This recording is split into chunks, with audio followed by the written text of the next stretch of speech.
Have you ever wondered why your team just doesn't seem motivated? You are setting goals, moving forward, but your team seems stuck. They are always waiting for instruction, waiting for you to ask them to do something.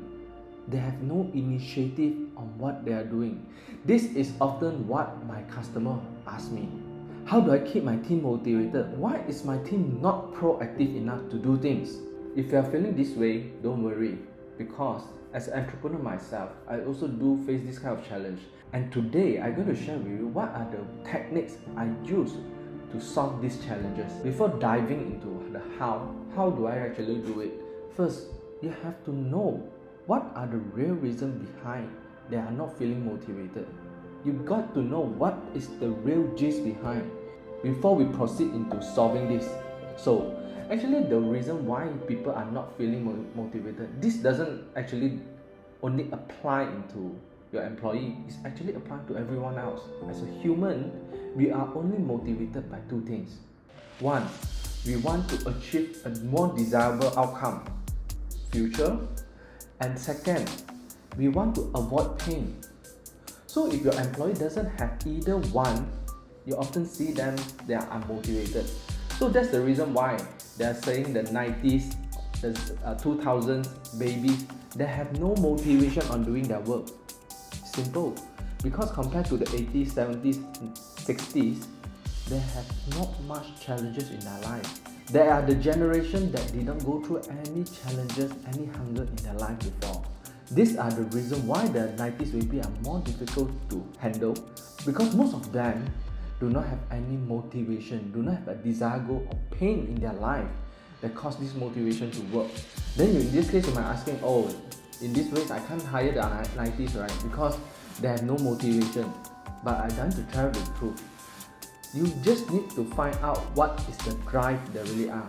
For example, if you're trying to ask your sales team to bring in more sales by giving them more money, in today's world, it might not work. Why? Because currently people are not only motivated by money. These days, especially after the 90s, what they are looking for, they are looking for purpose. They're more than money.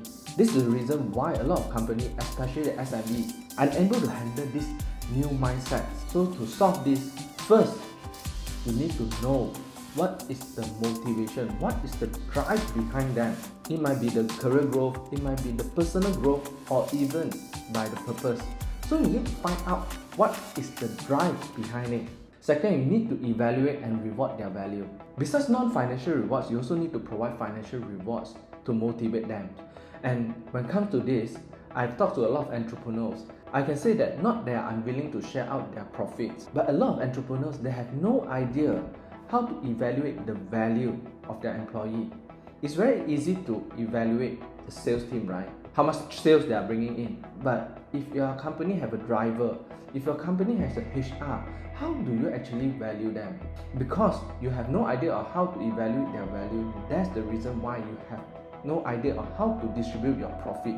Over here, I give you a three angle of how to evaluate employee values. First, personal value. But this personal value, we are talking about their experience, their knowledge, and their certificate and their education background. Second, position value. You have to know what they are positioned at and what are the key metrics of this position. For example, sales, the key metrics we are looking at is market share, revenue growth, right? In HR, human resource, what we are looking at, employee turnover and efficiency of our employee. How can I increase the efficiency of them? What kind of training do HR need to provide? These are the key metrics we are looking at this kind of position, and based on this key metric, you can evaluate how much the value is this person or this position bringing to the company. And thirdly, align their personal reward with company goals. You see, on the first step, what we do, we actually understand what drives this person to do the job. And secondly, we know the value of this position. And third, we'll align their personal drive and company goals together to form a new KPI for them.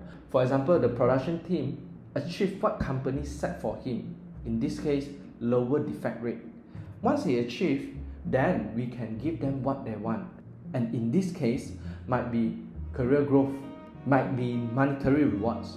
So this is how we align their personal goal and company goals. And from here, you're only able to motivate this person to move forwards. In the end, I just want to share with you, motivating a team isn't just about sharing more money, because in this era, most of your employees are the 90s or the 2000s, right?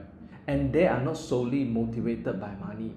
They are also motivated by emotion, non-financial things. So that's all for my video. If you want to learn more on how to grow your business, click on the screen here to watch more video. And I will see you in the next one. Bye bye.